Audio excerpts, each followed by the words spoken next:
ನನ್ನೆಲ್ಲ ಯೂಟ್ಯೂಬ್ ವೀಕ್ಷಕ ಸ್ನೇಹಿತರಿಗೆ ನಿಮ್ಮ ಸುಪ್ರಿಯಾ ಶಿವಮೂರ್ತಿ ಗೌಡ ಮಾಡುವ ನಮಸ್ಕಾರಗಳು.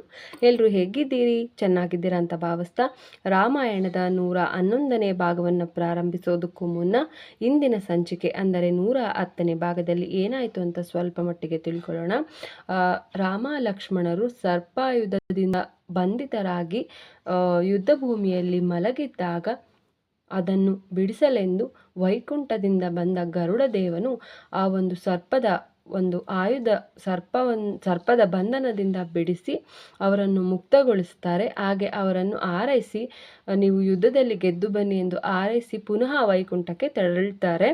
ಆನಂತರ ವಾನರ ವೀರರೆಲ್ಲ ಯುದ್ಧ ಮಾಡಲು ಮುಂದಾದಾಗ ಆ ಒಂದು ಮುಂದಿನ ಭಾಗವೇ 111ನೇ ಭಾಗ. ಆ ಒಂದು ಭಾಗವನ್ನು ನಾನೀಗ ಪ್ರಾರಂಭಿಸ್ತಾ ಇದ್ದೀನಿ ಸ್ನೇಹಿತರೆ. ವಾನರರ ಸಂತೋಷದ ಗರ್ಜನೆಯನ್ನು ಕೇಳಿದ ರಾವಣನು ರಾಮ ಲಕ್ಷ್ಮಣರು ಪುನಶ್ಚೇತನಗೊಂಡಿರಬಹುದೆಂದು ಊಹಿಸಿದನು. ಇದನ್ನು ದೃಢಪಡಿಸಿಕೊಳ್ಳಲು ಇಚ್ಛಿಸಿದ ಅವನು ವಾನರರ ಧೈರ್ಯ ಪ್ರದರ್ಶನದ ಕಾರಣವನ್ನು ಪರಿಶೀಲಿಸುವಂತೆ ರಾಕ್ಷಸರಿಗೆ ಆದೇಶಿಸಿದನು. ರಕ್ಷಣಾ ಗೋಡೆಗಳನ್ನು ಹೇರಿ ರಾಮ ಲಕ್ಷ್ಮಣರು ಬದುಕಿರುವುದನ್ನು ಮತ್ತು ಸುಸ್ಥಿತಿಯಲ್ಲಿರುವುದನ್ನು ಕಂಡು ಅತ್ಯಂತ ಭೀತಿಗೊಂಡ ರಾಕ್ಷಸರು ರಾವಣನಿಗೆ ಸಮಾಚಾರವನ್ನು ತಿಳಿಸಲೆಂದು ಧಾವಿಸಿದರು. ತನ್ನ ಅನುಮಾನಗಳು ದೃಢವಾಗಿದ್ದು ರಾವಣನು ಪುನಃ ಆತಂಕಭರಿತನಾದನು ಮತ್ತು ಅವನ ಮುಖವು ಕಳಹೀನವಾಯಿತು. ಕ್ರೋಧದಿಂದ ಉರಿಯುತ್ತಿದ್ದಂತಹ ಅವನು ಮಹಾರಾಕ್ಷಸ ವೀರನಾದ ಧೂಮ್ರಾಕ್ಷನನ್ನು ಕರೆದು ರಾಮನನ್ನು ಆಕ್ರಮಿಸುವಂತೆ ಆದೇಶಿಸಿದನು. ತನ್ನ ಸೈನ್ಯವನ್ನು ಕೂಡಲೇ ಒಟ್ಟುಗೂಡಿಸಿದ ಧೂಮ್ರಾಕ್ಷನು ಕತ್ತೆಗಳಿಂದ ಎಳೆಯಲ್ಪಡುವ ತನ್ನ ರಥವನ್ನೇರಿದನು. ಗಹಗಹಿಸಿ ನಕ್ಕ ಅವನು ಅತಿ ದರ್ಪದಿಂದ ಹನುಮಂತನಿದ್ದ ಪಶ್ಚಿಮ ದ್ವಾರಕ್ಕೆ ಹೊರಟನು.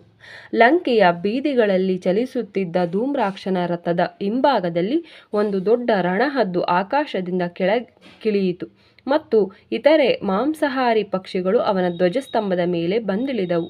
ಇದ್ದಕ್ಕಿದ್ದಂತೆ ಒಂದು ರುಂಡವಿಲ್ಲದೆ ಇರುವಂತಹ ದೇಹವು ಯಾರೋ ಅವನ ದಾರಿಯಲ್ಲಿ ಎಸೆದರು ಮತ್ತು ಮೋಡಗಳು ರಕ್ತಭರಿತವಾದ ಮಳೆಯನ್ನು ಸುರಿಸಿದವು. ಈ ಎಲ್ಲ ಅಪಶಕುನಗಳನ್ನು ನೋಡಿದ ಬಳಿಕ ಧೂಮ್ರಾಕ್ಷನು ಗಾಬರಿಗೊಂಡನು ಮತ್ತು ಅವನ ಕೆಲವು ರಾಕ್ಷಸ ಸೈನಿಕರು ಮೂರ್ಛೆ ಹೋದರು. ಆದರೂ ಯುದ್ಧ ಮಾಡಲು ಕಾತರರಾಗಿದ್ದ ವಾನರ ಯೋಧರನ್ನು ಅವನು ಧೈರ್ಯವಾಗಿ ಸಮೀಪಿಸಿದನು. ಆಗ ಭೀಕರ ಯುದ್ಧವೊಂದು ಪ್ರಾರಂಭವಾದಾಗ ಅನೇಕ ರಾಕ್ಷಸರು ಮತ್ತು ವಾನರರು ಮೃತಪಟ್ಟರು. ದೊಡ್ಡ ಕಲ್ಲು ಬಂಡೆಗಳಿಂದಲೂ ಮತ್ತು ಮರಗಳಿಂದಲೂ ರಾಕ್ಷಸರನ್ನು ಸದೆಬಡಿದಂತಹ ವಾನರರು ತಮ್ಮ ಮೊನಚಾದ ಹಲ್ಲು ಮತ್ತು ನಖಗಳಿಂದ ಅವರನ್ನು ಹರಿದು ಹಾಕಿದರು.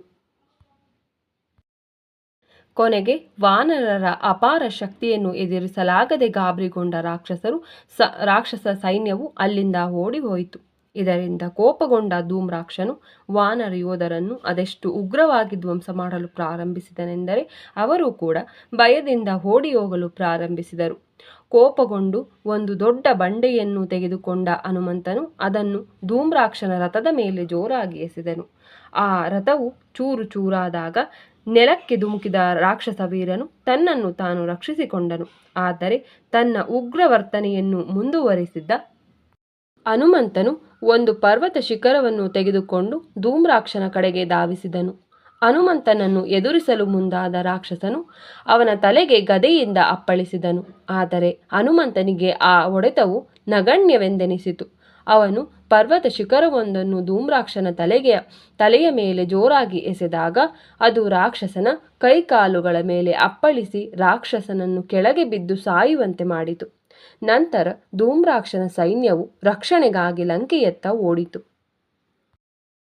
ಸ್ನೇಹಿತರೆ, ರಾಮಾಯಣದ 111ನೇ ಭಾಗವನ್ನು ನಾನಿಲ್ಲಿಗೆ ಮುಕ್ತಾಯಗೊಳಿಸ್ತಾ ಇದ್ದೀನಿ.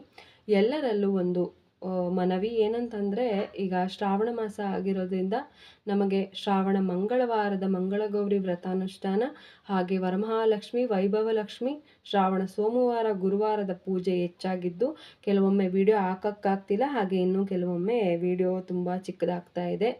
ಈ ಒಂದು ತಿಂಗಳು ಸ್ವಲ್ಪ ಅಡ್ಜಸ್ಟ್ ಮಾಡ್ಕೊಳ್ಳಿ. ನಂತರದಲ್ಲಿ ವಿಡಿಯೋ ಇನ್ನೂ ಮತ್ತಷ್ಟು ನನ್ನ ಕೈಲಾದಷ್ಟು ಚೆನ್ನಾಗಿ ಹಾಕ್ತೀನಿ, ದೊಡ್ಡ ವಿಡಿಯೋ ಮಾಡಾಕ್ತೀನಿ ಅಂತ ಹೇಳ್ತಾ ಎಲ್ಲರಿಗೂ ಜೈ ಶ್ರೀರಾಮ್, ಹರ ಹರ ಮಹಾದೇವ. ಇಂದು ರಾಯರ ಒಂದು ಆರಾಧನೆಯದ್ದು ಯಾವತ್ತು ಮಂಗಳವಾರ, ಬುಧವಾರ, ಗುರುವಾರ, ಇಂದು 3ನೇ ದಿನ. ರಾಯರ ಒಂದು ಮಂತ್ರಾಲಯದಲ್ಲಿ ಆರಾಧನೆ ನಡೀತಾ ಇದೆ. ಹಾಗೆ ನಮ್ಮ ಚಿಕ್ಕಮಗಳೂರಿನ ಒಂದು ಅರವಿಂದ್ ನಗರದಲ್ಲಿರುವಂತಹ ಮಠದಲ್ಲೂ ಸಹಿತ ಆರಾಧನೆ ನಡೀತಾ ಇದೆ. ಆ ಒಂದು ಆರಾಧನೆಗೆ ಇಂದು ನಾವು ಹೋಗ್ಬೇಕು ಅಂತ ಅನ್ಕೊಂಡಿದ್ದೀವಿ. ಆ ಪರಮಾತ್ಮನನ್ನ ಇಲ್ಲೇ ನೋಡಿ ಮಂತ್ರಾಲಯದಲ್ಲಿ ನೋಡಿದಷ್ಟೇ ಖುಷಿಪಟ್ಟು ನಮಸ್ಕಾರ ಮಾಡ್ತೀನಿ ಅಂತ ಹೇಳ್ತಾ, ರಾಯರ ಅನುಗ್ರಹ ಆಶೀರ್ವಾದ ನಮ್ಮೆಲ್ಲರ ಮೇಲೂ ಇರಲಿ. ಹರ ಹರ ಮಹಾದೇವ.